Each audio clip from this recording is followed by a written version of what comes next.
Welcome. So I just spent the last 22 days, every day, going through peer-reviewed papers, and I categorized and included 112 of them here. I also watched every other YouTube video that has attempted to look at this question.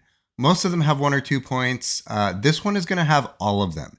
This is going to be the definitive, comprehensive answer to, well, this. Carbon dioxide is plant food. Carbon dioxide is plant food. Carbon dioxide is plant food. CO2 is plant food. Carbon dioxide is plant food.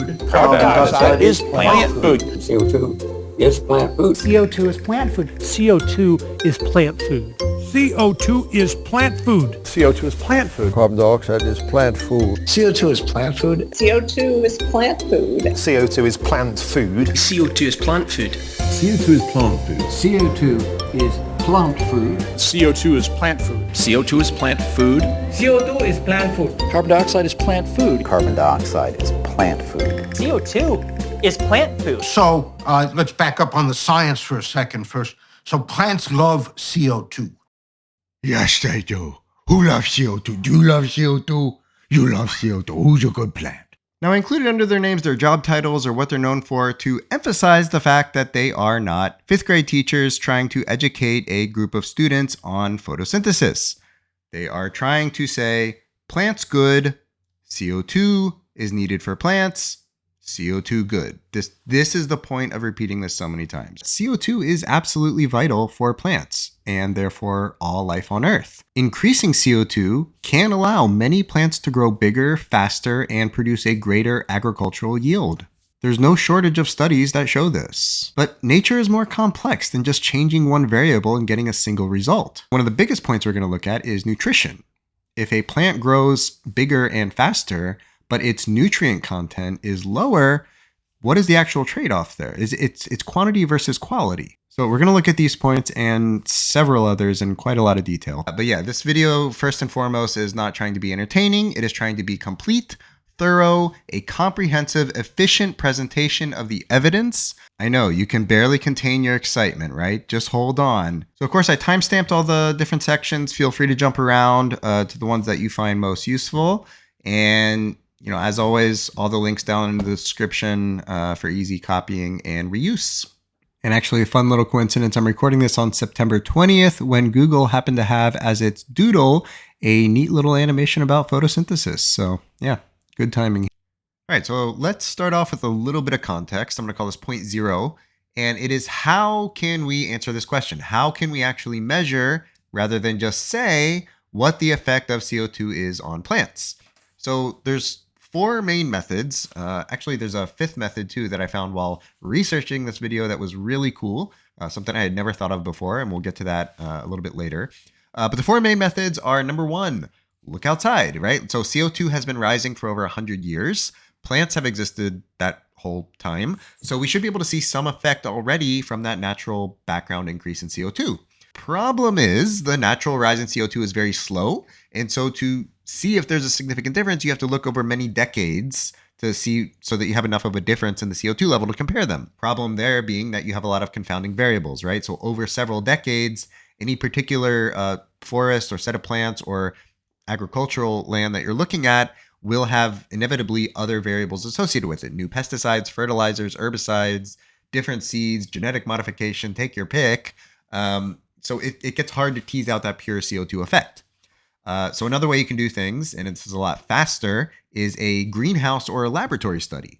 You can take a greenhouse and pump it to whatever CO2 concentration you want, and then very quickly see what is the pure CO2 gains that you get from doing that. The downside of this is it's not super realistic because you are controlling for all of those confounding variables that made the first one so unreliable. So no other problems. They have unlimited nutrients, unlimited water, perfect temperature. They're happy little plants getting nothing more than extra CO2. So it's not the most realistic scenario. It's not the most realistic experiment to run to see what most plants that live outside are actually going to feel with an increase in CO2. So the third and I think best way to do it kind of combines both of these worlds. It's called free air carbon enrichment, or FACE.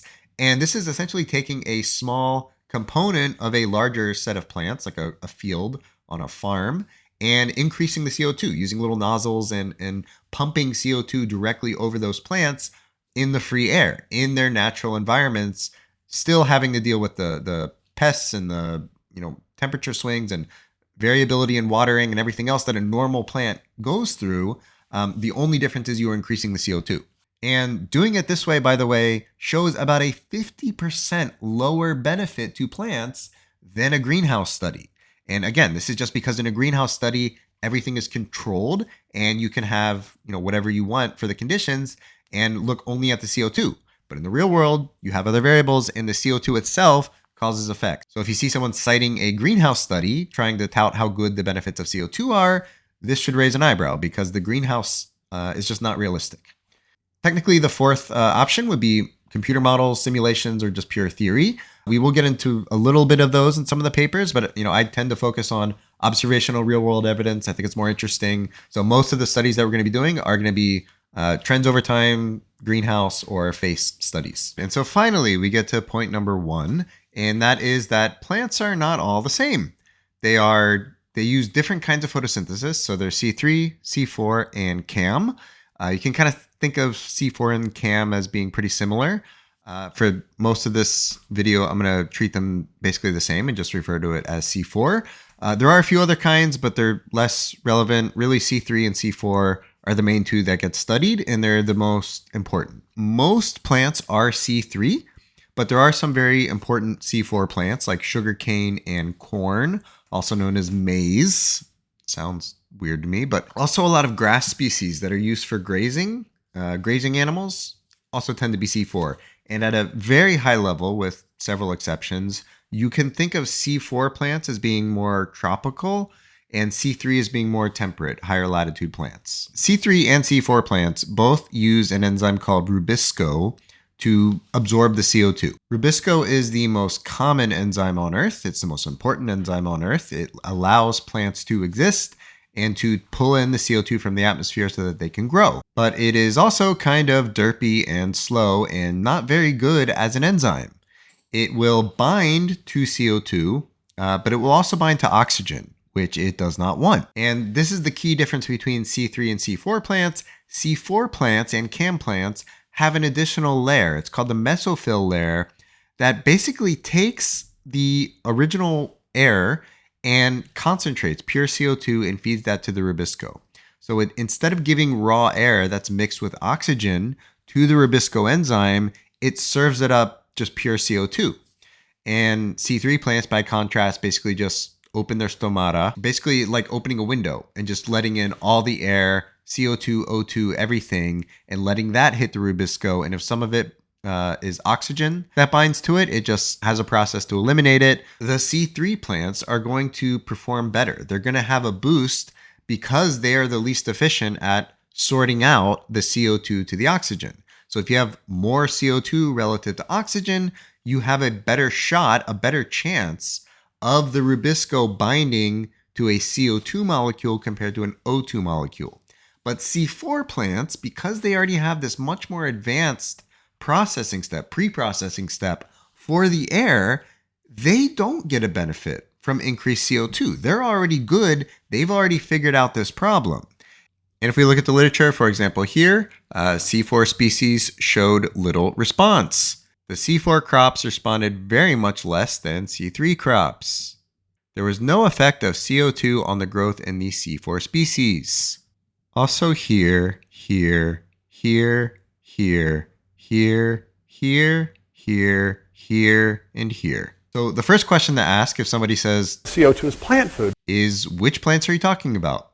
They're not all the same. Point number 2, weeds, plural. So as we know, CO2 is plant food. And we all know that weeds are also plants. So if extra CO2 benefits plants, it's also going to benefit the weeds that compete with the plants that we care about for nutrients, water, and sunlight. So this takes away some of the benefit, right? If weeds are also growing under this effect, then you don't have as much of a benefit left for the plants in the ground. And of course, this is even worse if you're growing a C4 plant like corn, especially at a higher latitude like the US Midwest. The C3 plants are generally going to be your weeds around the C4 plants. So the weeds get a super benefit compared to the plants that get basically no benefit because they are C4. So the C3-C4 combination is a particularly bad one in this situation, right? Weeds actually cause more damage to crops than pests or disease combined. $95 billion a year lost to weeds, and we can see in the research, weeds are going to get worse. Data from this study indicate that vegetative growth competition and potential yield of economically important C4 crops could be reduced by co-occurring C3 weeds as atmospheric carbon dioxide increases. For both day-night temperatures, elevated CO2 exacerbated weed competition from both the C3 and C4 weed species. The additional loss in sorghum yield and biomass was associated with a significant threefold increase in velvet leaf biomass in response to increased CO2.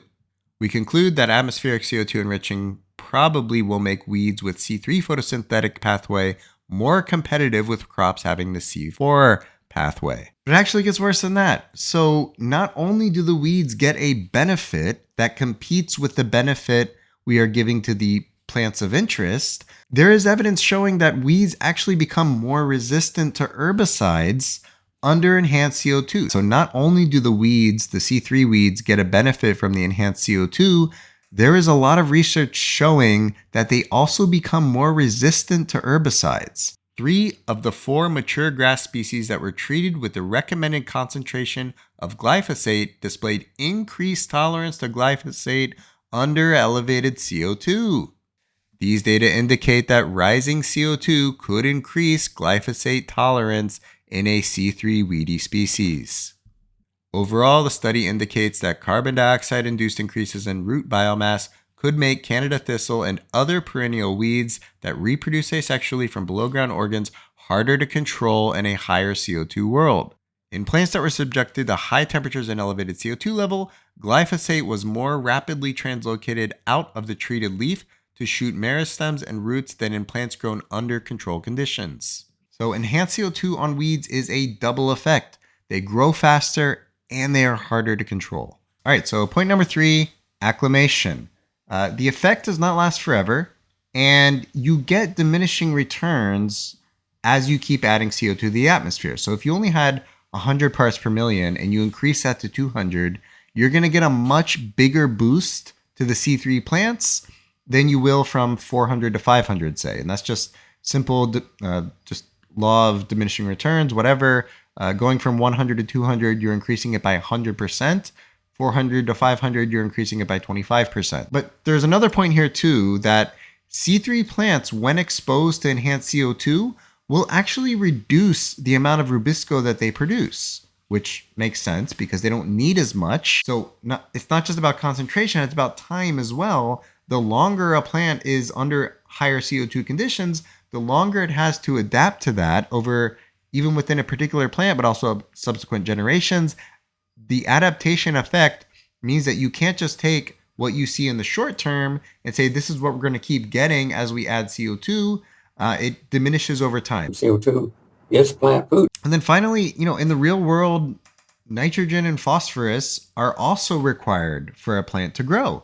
And if either of those two things are limited, enhanced CO2 is not going to give nearly as much of a benefit. So if you're not compensating for the increased CO2 fertilization effect and giving more of the nitrogen and phosphorus, you do not get a benefit from the increased CO2 either.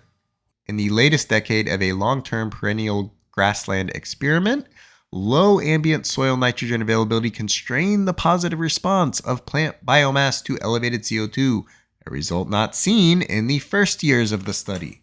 But elevated CO2 concentrations did not increase plant biomass when both rainfall and nitrogen were at their lower level. However, the enhancement of net primary productivity under elevated CO2 declined from 24% to 9%. Global analyses that assume a sustained CO2 fertilization effect are no longer supported by this FACE experiment. Atmospheric carbon dioxide enrichment inhibited the assimilation of nitrate into organic nitrogen compounds. This inhibition may be largely responsible for carbon dioxide acclimation, the decrease in photosynthesis, and growth of plants conducting C3 carbon fixation after long exposures. Our results suggest that the stimulatory effect of CO2 on carbon storage could slow considerably this century. The findings suggest that phosphorus ability may potentially constrain CO2 enhanced productivity in phosphorus limited forests. There's actually also a physiological effect, a response to elevated CO2 that makes it even harder to get the nitrogen and phosphorus that's already in the soil in the first place. And we're looking at that next. So point 4, narrowing of stomata. So similar to the reduction in the rubisco production, plants also respond to elevated CO2 by narrowing or reducing the amount of time that they have opened their stomata. And again, this is generally a logical response for a plant to make. If it has extra CO2, it doesn't need its stomata to be open as long in order to get the CO2 that it needs. So it can be closed for more often. Now, this is very often cited as a benefit in that plants will use less water. So not only does the air come into the stomata, it also exhales essentially oxygen and H2O, vapor, water vapor from the stomata. And if it's not opening as often, it's not releasing that water vapor as much. And so it doesn't need as much liquid water through the roots. So this can be a benefit, but it can also be a problem. So actually, the main reason a plant needs water, 90% of the water that it uses is actually for cooling. So when you pull in liquid water and you turn it into water vapor, you lose a lot of heat in that process. It's the latent heat of evaporation. So when that water evaporates out of the stomata, the plant gets a big cooling effect from that. And that is, again, a big reason why plants need water in the first place. And you can see actually in face studies, the crops getting the extra CO2 are hotter than the ones around them. This is not because the CO2 is warming the air. This is because the plants are not cooling themselves as efficiently. Again, it can be a benefit if they are water stressed, but it can be a detriment if they are heat stressed. And as I mentioned in the last section as well, less water coming in from the roots because the stomata are closed more often means less nutrients as well coming into the leaves, which is a double effect. If they are growing faster from the extra CO2 and they are getting less or less efficiently pulling the nitrogen and phosphorus out of the soil, then it's a bad combination because they don't get as much of the nitrogen to offset the increase in CO2. So for example, the best supported mechanism for decreased nitrogen supply is a decrease in transpiration-driven mass flow of nitrogen in soils due to increased stomatal conductance of elevated CO2. Elevated CO2 reduce stomatal conductance of both species. Here we reconstruct a 34% reduction in maximum stomatal conductance per 100 ppm CO2. The development of stomata is repressed by elevated CO2 in diverse plant species. There is certainly evidence to show that in some scenarios, reduced stomata can have negative effects as well. Point number 5, reduce pest defense. Basically, if plants are growing faster, they don't have as much time to develop the defenses, the chemical defenses that they have against insects. Now, insects are not always a bad thing, but at least from a human perspective, if we're talking about crops being damaged, insects are not good. We want those crops for feeding people, not for feeding insects. So what effects do we see for the increased CO2 on pests, insects, and we're also going to look at fungus? Aphid abundance significantly increased by 127% under elevated CO2. Elevated CO2 increased the susceptibility of soybean plants grown under field conditions to the invasive Japanese beetle and to a variant of western corn rootworm. Concurrent with this, relative growth rates of H. armigera were around 66% higher when feeding on elevated CO2 grown plants. Also here, here, here, here, and here. So let's see what the effect of enhanced CO2 is on fungal infections. Importantly, under enhanced CO2, seedlings were more susceptible to powdery mildew. The intermittent exposures with elevated levels of CO2 aggravated the disease development. As a result, severe mildew developed on all 5 cucurbits, including bitter gourd, which expressed tolerance to the pathogen. Rice plants grown in an elevated CO2 concentration were more susceptible to leaf blast than those in ambient CO2, as indicated by the increased number of leaf blast lesions. It is shown here that the plant pathogen, I'm not going to try to say it, aggressiveness is increased under enhanced CO2. Acclimation of pathogens in the wheat cultivar Remus to elevated CO2 increased the severity of both STB and FHB diseases. This is blotch and blight diseases relative to ambient conditions. So yeah, both insects and fungus that destroy plants appear to benefit from plants grown under enhanced CO2. And then we have Kurano 2008. So remember in the beginning when I said that there were 4 methods and then there was this 5th really cool method? This is it. So it's a fascinating paper, and they looked at the Paleocene-Eocene thermal maximum. It was an event somewhere between 55 and 58 million years ago. I've seen different estimates for that. It was a geological event caused by a huge increase in CO2. That produced a warming of about 5 to 8 C, but it's important because it's the only time when we had an abrupt increase in CO2 that was also not preceded by a temperature increase. So it's the best analogy that we have in the geological record for the Industrial Revolution, for the massive flux of fossilized underground carbon into the atmosphere all of a sudden. The PETM event is the best one that we have.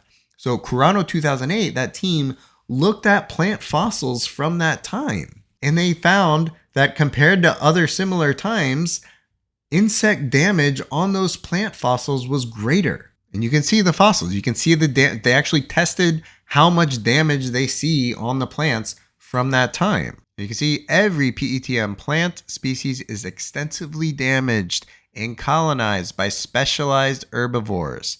Our study suggests that increased insect herbivory is likely to be a net long-term effect of anthropogenic CO2 increase. So I just thought that was a really cool way to answer this question. Point number 6, nutrition. Nutrition meaning for you and me. Plants grown faster have less time to absorb minerals that make them healthy for us. Again, should be kind of intuitive. And this is not just phosphorus and nitrogen. Those are mainly the plant nutrients that we looked at already. I'm really talking also about every other nutrient that we get. All of the iron and vitamins and elements that we get from plants, everything gets reduced. And just to be clear, this is not only for salads, right? Like every food that you buy, whether it goes through an animal or not, is affected by this. From a bag of Doritos to a T-bone steak. And it's not just minerals, it's protein as well. Remember we said Rubisco is reduced. Rubisco is the main protein in the plant. And that protein is good for primary consumers. So less Rubisco means less protein as well. And also more sugar, actually. So the growth in the biomass is actually going to be made up of pretty much starches and sugars. So it's not as nutritious as a plant grown more slowly. That extra biomass, that extra boost that you get is really filled in with kind of empty, just pure sugar and starches. For example, CO2 decreases the nutritional value of key staple crops, particularly rice and wheat, by lowering concentrations of protein, micronutrients, and B vitamins. The carbon nutrient penalty results in decreases in the global availability of dietary protein, iron, and zinc. Decreases the concentrations of protein, nitrate, magnesium, iron, and zinc. Protein concentration of the grain was decreased by 12.7% at elevated CO2. It reduces the concentrations of most mineral nutrients in plant tissues, posing major threats on crop quality. Under ECO2, rice, wheat, barley, and potato protein content decreased by 7.6, 7.8, 14.1, and 6.4%. C3 grains and legumes have lower concentrations of zinc and iron when grown under field conditions at the elevated CO2 concentration predicted for the middle of the century. We estimate elevated CO2 could cause an additional 175 million people to be zinc deficient and an additional 122 million people to be protein deficient for wheat, barley, and rice. The reduction in grain protein concentration was 10 to 15% of the value at ambient CO2. Elevated CO2 decreases content of essential micronutrients in plants.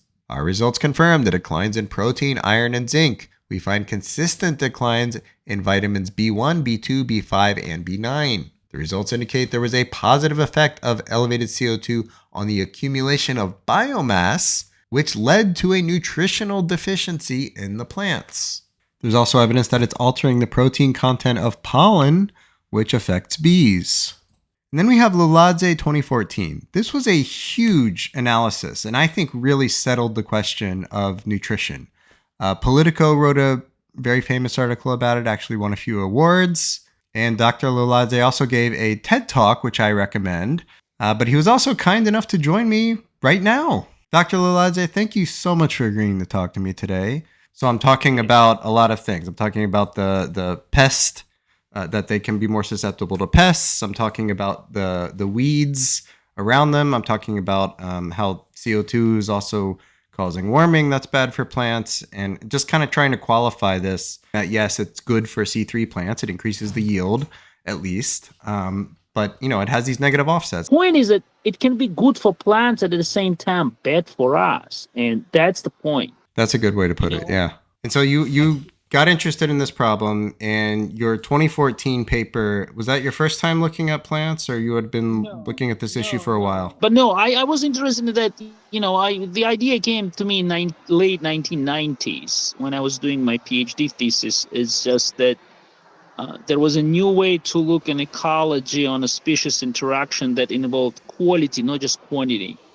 And that might sound like weird. Of course, quality matters, but believe it or not, in ecology literature, it was dominated by energy, like energy flows. They go back to Odum brothers that, looked at the trophic levels. So it was all like single currency. It was single currency kind of approach. And then James Elser, who was at Arizona State University, he was doing the stoichiometry science, which kind of said, let's look at multiple currencies, because when herbivores eat, when a cow eats grass, it's not just its energy, it's all the nutrients and how these ratios of nutrients change, right?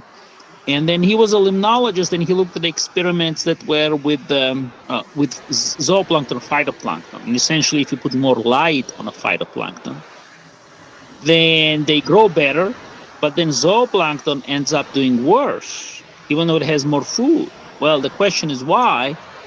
And the explanation was very elegant. It was an amount of phosphorus in those plankton. And so I thought, well, if the light does it, if you put more light, and plants grow better, but it hurts the consumer. CO2 would be the same. Yeah, exactly. And then when I looked at the literature, and I then from the Arizona State University, I went as postdoc to Princeton. And I thought, okay, I'm Princeton. Einstein was here, so all this stuff. Maybe I could be like bolder, kind of. And I started to look at that question. To my shock, I couldn't find a single paper that would articulate that this increase in CO2 would be bad for humans. In fact, it was none, not even a sentence, Because to me, it sounds very intuitive. Like if the plant is growing faster, if it reaches maturity faster, it has less time to absorb those ions from the soil. I guess if the roots are getting bigger, it could cancel it out. But the point is the plants usually get more than they need because they have these huge vacuoles, which is like storage compartments, which can have anything. So essentially, when you eat an apple, you eat a lot of vacuoles. And so usually plants carry way more than they need. And that's what we rely on through our whole evolution. We rely on what's, plants contain their vacuoles, essentially. And so when you give them more CO2, yes, they grow bigger. They still get what they need, but it's less than they used to get. So plants end up, they take CO2 and convert it to sugars. Literally, that's what CO2 is. So you end up with more sugars because plants can store them also in special amyloplasts. That's the ones for storing starch. And so plant physiologists didn't really, they think of plant perspective. They never think of a consumer perspective. But because my PhD was precisely on that, which was obvious to me wasn't obvious to them. And they'll say, oh, okay, that's fake. You are wrong, because if it was dilution, everything will drop evenly. You know, like calcium and magnesium will drop evenly. And this is nonsense. I rejected that in a very 2002 paper. I said, no, this is not like everything will drop evenly, because CO2 affects plants in so many ways. For example, CO2 makes plants to lose less water because they don't open those stomata as wide, so they open it less. You see, because CO2 is a trade-off, right? For the plants, they have to get CO2 molecules, but they lose water because, you know, they keep literally open those things, waiting when the CO2 molecule will fly in, so they lose water molecules out. But then when CO2 increases, they say, ooh, we can get still enough CO2, but kind of close our... So that's good for if they're water stressed, because then they don't lose as much water. Right. they lose less water, so they need less water, so they can, grow in drier conditions. So, but the point is that if they lose less water, then that reduces mass flow. And mass flow is kind of when the water flows toward roots. So that also reduces the amount of elements in different proportions, because some elements are more mobile than others. So I said even that single effect means that when you increase CO2, you're not going to have uniform change in elements. And even though I clearly articulated that, everybody was thinking I was... Okay, we checked, and all elements didn't drop correctly, evenly. Therefore, it's not carbohydrate dilution. I mean, it was, I don't know. I mean, it's like really silly. Yeah, you said that they were focusing on the plant's health instead of the consumers, which is weird, because the crops that we grow are the most important plants in the world by pretty much any metric. Yes, you would think that they would think about it from that perspective. This is why most people care about plants, is because of food. The thing is, if you think of incentives, the entire incentive structure is not centered on the quality, so nobody cares about it. Because when a farmer, is paid, he's paid by yield. I mean, there's some parameters of quality, like maybe moisture or amount of protein, but nobody asks a farmer how much zinc you have. So they only cares about zinc if it reduces the yield. And so plant physiologists, who essentially serve the farmers, they only care about that thing too. Is there enough to support the growth? Just to clarify the effect, and I think you mentioned it already, but it's really twofold. It's the ions, the elements that we depend on for our health go down. Also, the sugars and the starches go up. So it becomes less healthy and also more unhealthy in a sense? Or which of those do you think is more significant? The ions themselves do not necessarily, I mean, there is a mass flow is reduced, yes, right? But mass flow is reduced, but also remember that you have more plant matter above ground. So the total mass flow per plant might not reduce, but mass flow per unit of mass, right? Per unit of, say, it does reduce, right? So that reduction in mass flow has some effect on availability of ions. But as I said, plants have ways to counteract it to get what they need. Essentially, plant has a very minimum it needs, right? And it will find a way to do it, because if it doesn't, it won't grow, right? But because plant has superabundance of CO2, it gets it because it can get it, and it stores it in amyloplasts once it converts to starch. It also can store it in vacuoles, and as a result, there is an overall dilution effect. But on top of that, yes. Now, as I said, some nutrients can even increase, because what if during the photosynthesis it requires, more of some element? It will find a way to get it. So some elements, nutrients will never it will never be a simple dilution where all elements drop equally, right?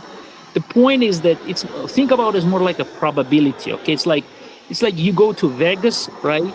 And you play, and essentially what CO2 does is anytime you roll a dice, there is a higher chance you're going to lose in terms of calcium and magnesium. You might go and win, right? Some plant, you might go measure it grows at higher CO2.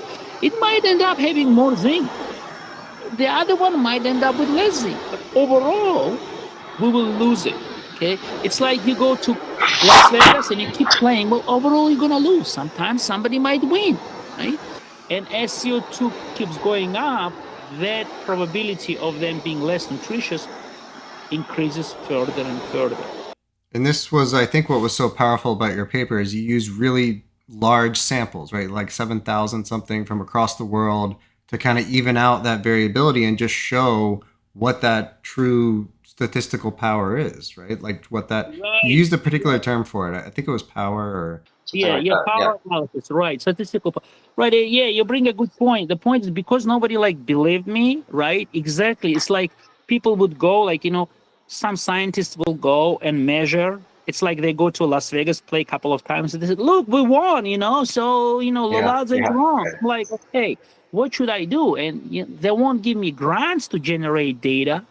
So the only way for me was to wait for the whatever data was trickling down, and I would mine every paper I had, would search for it, extract it manually, put those, and I actually had 7,700 like pairs of observations, because you have to have a pair at the control and elevated CO2. So it was over 15,000 observations, and then I essentially showed, look, if you play 15,000 times in Las Vegas, guess what? You end up losing practically every game you play. Like calcium is roulette, and zinc is the Bacardi, and or whatever the game is called, right? And the magnesium is the slot machine. You lose on all of them on average, right? Such an important question. And as you kind of mentioned in your TED talk, the raise your hand if you're going to eat something from plants today. This issue literally affects everybody on the planet. Like there's not one person who's not affected by this and for which it's not a negative effect. And there's very few things I think you can say that about, that there's literally not one person who will not be affected by it. Yeah, exactly. Right. Yeah, not only people, but essentially all the, herbivores. In fact, it already affects herbivores. What's interesting with cattle, the cattle that relies on the forage, they have to now supplement them. Otherwise, they start losing money because cattle doesn't grow as fast anymore. It doesn't get enough zinc. So they have to supplement them. So it affects also animals and herbivores. And in terms of human evolutionary history, we never lived at high CO2 concentrations. And I think your 2014 paper also looked at protein, and I think that it's kind of similar to the stomata narrowing, in that plants see the extra CO2, they don't need to make as much rubisco, which is most of that protein, right? So if the rubisco content goes down, the protein value or nutrient value of the plant also goes down. Yes, right. Yeah, there are like several ways to, several mechanisms why protein drops.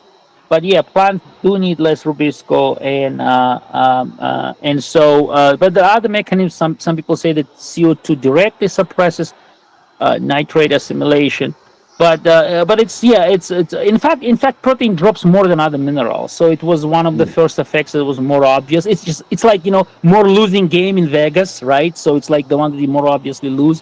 What's good for plants, as I say, not always good for us, right? Right? When you are robbed every time you buy an apple, a potato, bread, pizza, anything, juice, you are robbed of minerals. Robbed every time we bite an apple. So thanks again so much to Dr. Loladze for sitting down with me and giving me a little bit more insight into his research. I think that pretty much covers the nutrition question. Next. So point number 7, we're going to start talking about climate change. Finally, right? This is the point that most people make when kind of countering this argument, is that CO2 has an effect beyond just photosynthesis. It is a greenhouse gas warming the planet. The planet is warming. I'm not going to try to prove that here. But in addition to warming, we can also see that droughts are increasing. They're happening more often. Arid areas are expanding. The droughts are getting more intense, and they're lasting longer. For example, global land areas in either very dry or very wet conditions have increased from 20% to 38% since 1972, with surface warming as the primary cause after the 1980s. It is concluded that the most significant change over 1901 to 2010 is a distinct areal increase of the dry climate. We find a temporal increase in observed occurrences of compound dry and hot events averaged over global land areas in different continents except Antarctica for the period 1901 to 2010. The global terrestrial land area affected by multi-year drought events has increased at a rate of 49,000 plus or minus 14,000 square kilometers per year from 1980 to 2018. We show that several regions such as the Southwest US, Texas, and parts of the Amazon, the Horn of Africa, Northern India, and parts of the Mediterranean exhibit a significant drying trend. Also here, here, here, here, here, and here. So heat and drought are increasing. What is that doing to plants? Let's start with drought. Our results show that yield reduction varied with species, with wheat having lower yield reduction compared to maize. The results demonstrated that drought decreased the agronomic traits differently between... Actually, do we really need papers to show us that drought is bad for plants? I feel like that should be pretty obvious to anyone who's ever been to Earth, right? Drought is bad for plants. We know that. We can move on. Okay, what about heat? Is heat bad for plants? That's less obvious. So let's see what the literature says about heat. An increase in CO2 was unable to compensate for the negative impact of an increase in temperature on biomass and yield of wheat and rice. Yields of wheat and rice were decreased by 10 to 12% and 17 to 35% respectively under the combination of elevated CO2 and temperature. So the increasing temperature offsets the benefits of increased CO2. Net photosynthesis decreased when temperatures exceeded 35 to 40 C. The impact of elevated CO2 on tree stress responses was modest and largely vanished with progressing heat and drought. Also here, here, here, here, here, here, here, here, here, here, and here. Then we have hot drought. This is a combination of hot temperatures and drought. Yeah, those are bad. Now, point number 8. We've seen that drought and heat are increasing and that those are bad for plants. So are we seeing any long-term trends? Are we seeing the CO2 greening effect going down as a result of the increasing global warming that we're seeing? Because we have the CO2 boosting effects in one direction, right? And the drought warming effects pushing it down in the other direction. So at some point, you would expect the greening to stop and reverse. And indeed, this is exactly what we see. For wheat, maize, and barley, there is a clearly negative response of global yields to increased temperatures. We estimate that warming since 1981 has resulted in annual combined losses of these crops, representing 40 metric tons or $5 billion per year as of 2002. This has likely led to a 1% average reduction in consumable food calories in these 10 crops. During 1964 to 2007, we show that droughts and extreme heat significantly reduced national cereal production by 9 to 10%. So again, these are not predictive studies. These were studies showing that already climate change is having a negative impact on food production. And it's actually even worse than that. There are recent studies showing that not only has climate change been counteracting the CO2 effect, it has actually overtaken it. CO2 now has a net negative effect on plants due to its global warming effects that is outweighing its positive CO2 fertilization effects. It has already crossed that line according to these 3 studies. We find that the widespread increase of growing season integrated leaf area index greening since 1980s was reversed around the year 2000, over 90% of the global vegetated area, and continued in only 10% of the global vegetated area. We find that the effects of CO2 fertilization on vegetation are limited, potentially due to masking by other environmental drivers. Observed trend switching is widespread and dominated by shifts from greening to browning. We show that the initial positive effect of enhanced CO2 induced climate change on vegetation carbon uptake has declined recently, shifting to negative in the early 21st century. Do you see what these studies are saying? This is not a maybe thing. This is not a what about that. This has already happened. The negative effects from CO2-induced global warming have already overtaken and led to the CO2 being a net negative. Enhanced CO2 is now causing more harm to plants than it is helping them. This is not a climate model or a theory or a prediction. This is real-world data based on satellite measurements. We have already crossed into the negative. Like, it's over. Done. Carbon dioxide is plant food. Everything that I've talked about so far has been about plants. The concerns about CO2 and climate change were about their effects on people, not plants.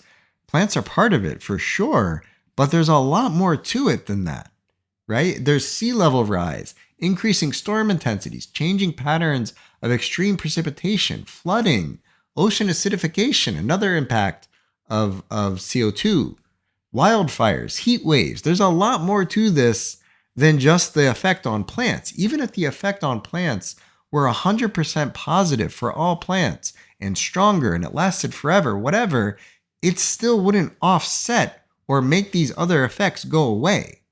The concern about climate change was never predominantly about plants ever anyway. So saying CO2 is plant food, or that CO2 is good for plants, therefore CO2 is good, is dumb. There's more on Earth than just plants. Thank you for watching this all the way through. If you enjoyed this and thought it was well researched, please consider sharing it and using it.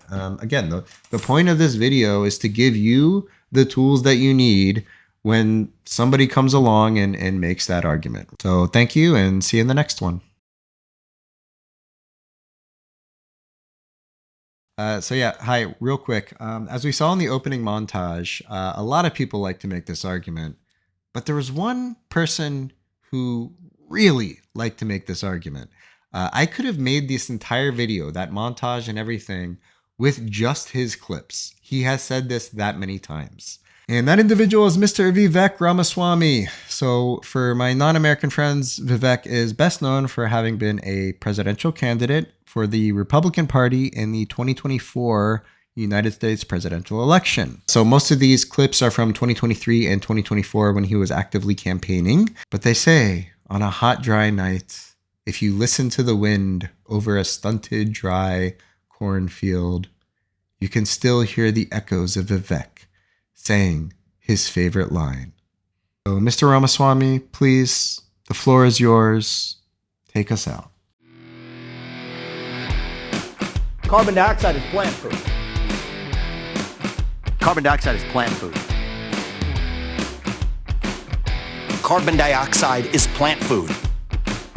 Carbon dioxide is plant food. Carbon dioxide is plant food. Carbon dioxide is plant food. Carbon dioxide is plant food. Carbon dioxide is plant food. Carbon dioxide is plant food. Carbon dioxide is plant food. Carbon dioxide is plant food. Carbon dioxide is plant food. Carbon dioxide is plant food. Carbon dioxide is plant food. Carbon dioxide is plant food. Carbon dioxide is plant food. Carbon dioxide is plant food.